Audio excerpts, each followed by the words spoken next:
د پاکستان د محدودیتونو له وجې د افغانستان 80% سوداګري د ایران له لارې کیږي.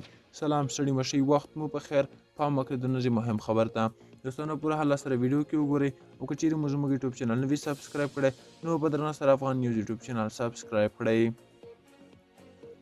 د افغانستان پاکستان د ګډې سوداګرۍ خونې مسؤلین وایي د پاکستان له لوري د یو شمېر محدودیتونو رامنځته کولو له امله د افغانستان 80% ترانزیتي سوداګري اوس د ایران له لارې کیږي.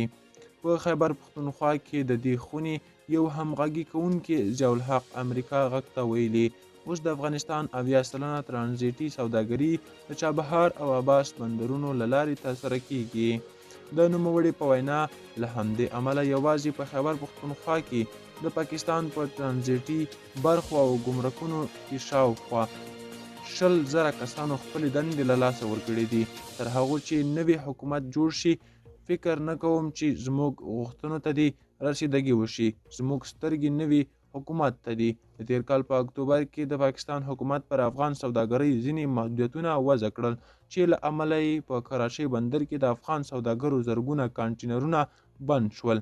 هاخوا تازه د طالبانو یو پلاوی ایران ته تللی ترڅو د چابهار او عباس بندرو لارې د افغان سوداګرۍ له نورې غوړېدا په اړه ورسره په نویو لارو چارو کې خبرې وکړي.